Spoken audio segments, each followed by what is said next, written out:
Hi friends. ఈరోజు video వచ్చేసి ladies pant ఈజీగా కుట్టుకోవడం ఎలాగా పంజాబ్ డ్రెస్లోది ప్యాంట్ అనమాట ఇది. ఎప్పుడు లెగిన్లే కాకుండా ఇలాగా మనము స్టిచ్చింగ్ చేసేసుకుంటే తక్కువ క్లాత్లోనే 2 మీటర్ల క్లాత్ ఉంటే చాలండి. ఇది వచ్చేసి ప్యాంట్ వచ్చేసి 36 ఇంచెస్ ప్యాంటు. ఇలా కుట్టాను చూడండి ప్యాంట్ని అయితే. దీన్ని ఎలా కటింగ్ చేయాలో స్టిచ్చింగ్ కూడా చూడండి. ఎలాస్టిక్ అయితే వేసాను. ఎలాస్టిక్ కొంచెం పెద్దది వెడల్పాటిది దొరికిందనమాట. ఇక ఓవర్లాక్ కూడా చేసేసాను కుట్టిన తర్వాత. ఇలాగ ప్యాంట్ని అయితే రెడీ చేసేసాను. ప్యాంట్ని కటింగ్ అండ్ స్టిచ్చింగ్ వీడియో చూడాలనుకుంటే కనుక ఫస్ట్ నుంచి చివరి దాకా చూస్తేనే అర్థమవుతుంది. వీడియోని అస్సలు స్కిప్ చేయకండి. ఇప్పుడు కటింగ్ వీడియో అయితే చూసేయండి. ఫస్ట్ అయితే క్రాస్ లేకుండా క్లాత్ని స్ట్రైట్గా మార్క్ చేసుకొని దీన్ని 4 మడతలతో ఫోల్డింగ్ చేసుకుని ఇలా మార్క్ చేసుకుని కట్ చేసుకోండి క్రాసెస్ ఉంటే. ఈ క్రాస్ని కట్ చేసిన తర్వాత ఒక లైన్ 2 ఇంచీలకి మార్క్ చేసుకోండి. 2 ఇంచీలు ఇది కాలు దగ్గర ఫోల్డింగ్ వస్తుందన్నమాట. యువతల సైడ్ కూడా ఒక 2 ఇంచీలు మార్క్ చేసుకోండి. ఈ 2 గీతల్ని కలిపి ఒక గీత గీసేయండి. తర్వాత ఈ లైన్ దగ్గర నుంచి పైకి ప్యాంట్ పొడవు ఎంతైతే ఉందో అంత తీసుకోవాలి. కరెక్ట్గా అంతే తీసుకోవాలన్నమాట. ఒక 1/2 ఇంచు 1 ఇంచు తేడా వస్తే ఏం కాదనమాట. నేనైతే కరెక్ట్గా ప్యాంట్ ఎంత ఉంటే అంత మార్క్ చేస్తున్నాను. అంటే 36 ఇంచీలు వీళ్ళకు ప్యాంట్ పొడవు కావాలి. 36 ఇంచీలు మార్క్ చేస్తున్నాను. తర్వాత ప్లస్ 2 ఇంచీలు ఇది వచ్చేసి బెల్ట్కి అనమాట. నడుము దగ్గర బెల్ట్ కోసం 2 ఇంచీలు ఇలాగా మార్క్ చేసిన తర్వాత యువతల సైడ్ కూడా సేమ్ అదే కొలత మార్క్ చేసుకోవాలి. 36 + 2 మార్క్ చేసుకున్న తర్వాత ఈ గీతల్ని కలిపేసుకోవాలి. తర్వాత నడుము లూజ్ వచ్చేసి 36 ఇంచీలు ఉండాలి. నడుము లూజ్ అయితే నడుము లూజ్ 36 అంటే 36ని 4 భాగాలు చేస్తే కనుక 9 ఇంచీలు అనమాట. 9 ఇంచీలు వస్తుంది. 9కి 2 కలుపుకోండి. ఎందుకంటే కుట్టేటప్పుడు ఖర్చులు పోతాయి కదా, అందుకని 2 ఇంచీలు కలుపుకుంటున్నాను అనమాట. 9 వచ్చింది. 2 ఇంచీలు ప్లస్ చేయాలన్నమాట. అంటే 11 ఇంచీలు వస్తుంది. 11 ఇంచీలు ఇప్పుడు మార్క్ చేస్తున్నాను చూడండి. తర్వాత కిస్తా కోసం నేను 9 + 2 ఇక్కడ వచ్చేసి 12 ఇంచీలు మార్క్ చేసుకోండి. 12 ఇంచీలు అయితే సరిపోతుంది కిస్తాకి. తర్వాత ఇక్కడ 3 ఇంచీలు తీసుకోండి బయటకు. ఇలాగ 3 ఇంచీలు మార్క్ చేసిన తర్వాత ఎల్ షేప్లో కర్వ్ తీయాలి. ఇక్కడ వచ్చేసి పైన ఎంత వెడల్పు అయితే తీసుకున్నామో అంతే తీసుకోవాలండి. అక్కడ నుంచి 8 ఇంచీలు ఇటు సైడ్ తీసుకోవాలి. తర్వాత దానికి మధ్యలో కరెక్ట్గా 4 ఇంచీలకి మార్క్ చేసుకోండి. ఇక్కడ నుంచి 8 అనమాట. చూడండి ఈ లూజు ఎక్కడ ఉందో కరెక్ట్గా అక్కడ మార్క్ చేసి ఇక్కడ నుంచి క్రాస్గా మార్క్ చేసుకోవాలి. క్రాస్గా మార్క్ చేసి ఆ మార్కింగ్ని కట్ చేసుకోవాలన్నమాట. ఇలా క్రాస్గా మార్క్ చేసిన తర్వాత ఇటు సైడ్ కూడా ఇలాగే మార్క్ చేసుకోండి. ఒకవేళ కర్వ్ స్కేల్ ఉంటే కనుక కొద్దిగా కర్వ్ తీయండి. నేనైతే తీయట్లేదు. ఇక్కడ మాత్రం కర్వ్ తీయాలి. ఇక ప్యాంట్ మార్కింగ్ అంతా అయిపోయిందండి. చాలా సింపుల్గా చూడండి ఎంత ఈజీగా అయిపోయిందో.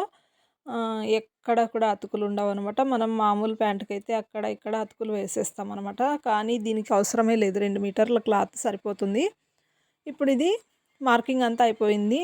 ప్యాంట్ పెట్టేసి చూపిస్తున్నాను చూడండి కరెక్ట్గా అంతే ఉందా లేదా అనేది. చూడండి ఖర్చుల్లోకి పోతే కనుక కరెక్ట్గా ఇంతే సరిపోతుంది.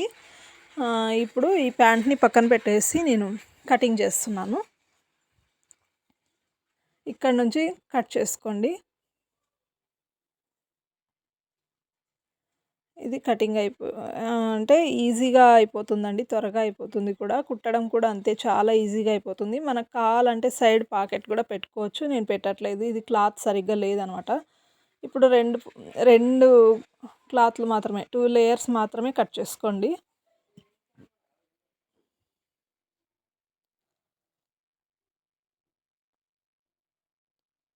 2 లేయర్స్ మాత్రమే పైన క్లాత్‌ని కట్ చేసుకోండి. ఇంకా మిగిలిన క్లాత్ అలాగే వదిలేసేయండి. ఇక్కడ జాయింట్ ఉంది కదా! దీన్ని కట్ చేసుకోవాలి. ఆ లైన్ వరకే కట్ చేయండి. పైన 2 ఇంచుల లైన్ మార్క్ చేసుకున్నాను కదా! అక్కడ కూడా కట్ చేయాలి. ఇక ఫ్రంట్ పార్ట్ కటింగ్ అంతా అయిపోయింది కదా! ఇప్పుడు ఆ ఫ్రంట్ పార్ట్‌ని తీసుకొని బ్యాక్ పార్ట్ మీద ఇలా పరిచి ఎక్స్ట్రా మార్క్ చేసుకోండి. ఇలా నీట్‌గా పరిచిన తర్వాత ఈ ఫ్రంట్ పార్ట్ కన్నా బ్యాక్ పార్ట్ 2 ఇంచులు ఎక్స్ట్రా మార్క్ చేసుకోండి. ఇలా 2 ఇంచీలు మొత్తం పై వరకు 2 ఇంచీలు ఎక్స్ట్రా మార్క్ చేసుకోండి. పొడవైతే ఎక్స్ట్రా మార్క్ చేయాల్సిన అవసరం లేదు. లూజ్ మాత్రమే ఎక్స్ట్రా మార్క్ చేసుకోండి. ఇలా లూజ్‌లో మాత్రము ఎక్స్ట్రా మార్క్ చేసుకున్న తర్వాత కట్ చేసుకోండి. ఇంతే అండి. ప్యాంట్ కటింగ్ అంతా అయిపోయినట్టే. ఈ మార్కింగ్‌తో మనం కటింగ్ చేసేస్తే కనుక ప్యాంట్ కటింగ్ అంతా అయిపోయినట్టే. ఇంకా స్టిచ్చింగ్ కూడా చాలా ఈజీగా ఎక్కడైతే కట్ చేసామో చూడండి అక్కడ మాత్రమే స్టిచెస్ పడతాయన్నమాట. ఇంకేమి ఎక్స్ట్రా ఏముండదు. అయిపోయింది. ఇప్పుడు మనం చూడండి ఇది బ్యాక్ పార్ట్ కన్‌ఫ్యూజ్ అవ్వకుండా రాసి పెట్టుకోండి. ఇవేమో ఫ్రంట్ పార్ట్ అనమాట. ఫ్రంట్ పార్ట్ చిన్నగా ఉంటుంది. బ్యాక్ పార్ట్ వెడల్పుగా ఉంటుందనమాట. అందుకోసం నేను బ్యాక్ అని రాశాను. ఇక ఇవి స్టిచ్చింగ్ చేసేసుకుందాం. ఇవొచ్చేసి స్టిచ్చింగు ఉల్టా సీదా చూసుకొని కుట్టుకోండి. నేనిప్పుడు ఉల్టా సీదా చూపిస్తున్నాను చూడండి. ఇది కొంచెం షైనింగ్ ఉంది పైన ఉండేది. అది సీదా అనమాట. ఇప్పుడు ప్యాంట్ పెట్టి చూపిస్తున్నాను. ప్యాంటు పొడవు ఎంతొచ్చిందో 36 కరెక్ట్‌గా వస్తుంది చూడండి నేను పెట్టిన మార్కింగ్స్. కుట్టిన తర్వాత కూడా అంతే వస్తుంది. చూడండి కరెక్ట్‌గా వస్తుంది. ఇప్పుడు దీన్ని స్టిచ్చింగ్ చేసేసుకోవాలి కదా! స్టిచ్చింగ్ కోసం నేను తీసుకెళ్తున్నాను. స్టిచ్చింగ్ చేసి చూపిస్తానండి. స్టిచ్చింగ్ కోసం చూడండి దీన్ని మార్క్ చేసుకోండి ఉల్టా సీదా ఇలాగా ఇంటూ మార్క్ వేసేస్తే గనక అటు సైడ్ కుట్టుకోవాలని అర్థం అనమాట. ఇలాగా కింద నుంచి కుట్టొచ్చు. లేదంటే కిస్తా దగ్గర మాత్రమే కుట్టండి. ఇలా ఇక్కడ మాత్రమే కుట్టేసేయండి. తర్వాత అటు సైడ్ కుట్టుకోవచ్చు ఇలాగా. అంటే ఇప్పుడు కాదనమాట. అది కుట్టేది ఇప్పుడు కాదు. ఫ్రంట్ పార్ట్, బ్యాక్ పార్ట్ కలిపి అక్కడ కుట్టాలి. ఇప్పుడైతే కాదు. నేను తర్వాత అది చూపిస్తాను. ఇప్పుడు ఇటు సైడ్ కూడా ఫ్రంట్ పార్ట్ ఇలా మార్క్ చేస్తున్నాను. దీన్ని ఇలా తిరగేసి చూడండి కరెక్ట్‌గా చూసుకోండి.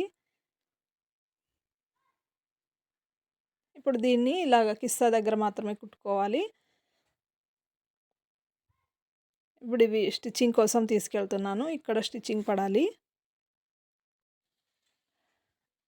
ఇప్పుడు మొత్తం అంతా స్టిచ్ చేసి తీసుకొస్తానండి. ఇప్పుడు చూడండి స్టిచ్చింగ్ చేశాను. కిస్సా దగ్గర మాత్రమే స్టిచ్చింగ్ చేసి ఓవర్‌లాక్ చేసి తీసుకొచ్చాను. డబల్ స్టిచ్ వేశాననమాట. ఇప్పుడు రెండిటిని కిస్సా దగ్గర కుట్టిన తర్వాత మీకు ఎలా ఉందో చూపిస్తాను. తర్వాత నెక్స్ట్ ఏం కుట్టాలో కూడా చూపిస్తాను చూడండి. ఇప్పుడు ఈ క్లాత్‌ని ఇలా పరిచిన తర్వాత ఫ్రంట్ ఏదో, బ్యాక్ ఏదో తెలుసు కదా మీకు. చూసుకొని చూడండి ఇటు సైడ్ అయినా జాయింట్ చేసుకోవచ్చు. లేదా అటు సైడ్ అయినా అంటే సైడ్‌ల దగ్గరైనా జాయింట్ చేసుకోవచ్చనమాట. అంతకన్నా ముందు ఇక్కడ టక్స్ వస్తాయి. ఒక 5 ఇంచీల పొడవుతో టక్స్ పెట్టేసేయాలి ఇలాగా.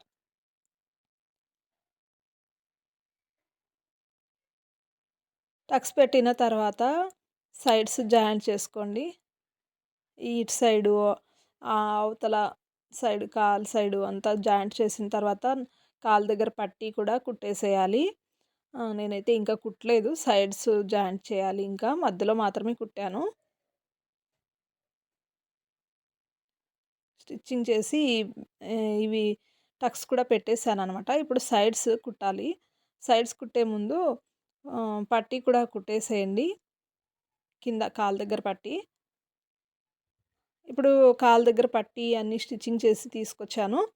ఇక నడుము బెల్ట్ ఒక్కటే బ్యాలెన్స్ ఉంది కుట్టడము. ఇప్పుడు కాళ్ళ దగ్గర చూడండి ఇలా ఫోల్డింగ్ చేసి కుట్టాననమాట. ఈ ఫోల్డింగ్ చేసి కుట్టడం వల్ల ప్యాంట్ అంతా సగానికి సగం అయిపోయినట్టే అనమాట. ఇప్పుడు నడుము దగ్గర మాత్రమే బ్యాలెన్స్ ఉంది. ఇది స్టిచ్చింగ్ చేసేస్తే కనుక అయిపోతుంది. ఇది ఎలాస్టిక్ వచ్చేసి వెడల్పాటిది ఉందండి.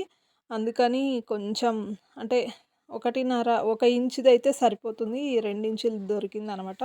ఇక నేనేం చేయలేను. ప్యాంటు ఒక హాఫ్ ఇంచ్ పొడవు తగ్గితే తగ్గొచ్చు. లేదంటే మనం సెపరేట్ పీస్ జాయింట్ చేసుకోవాలి. అదంతా ఎక్కువ అవుతుందనమాట.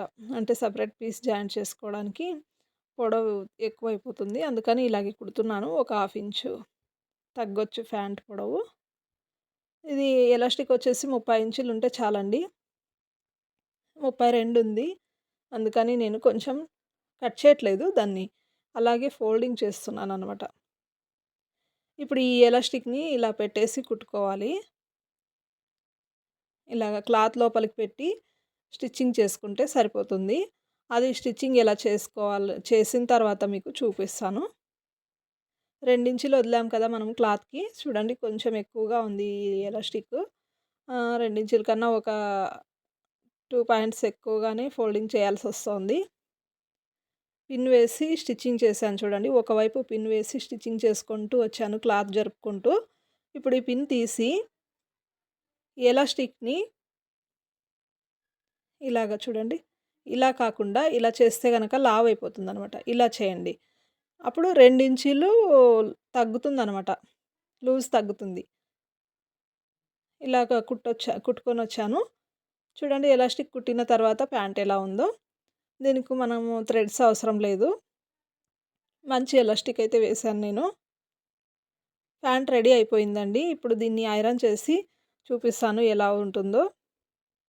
ప్యాంట్ అయితే రెడీగా ఉంది. కరెక్ట్ కొలతలతో వచ్చింది.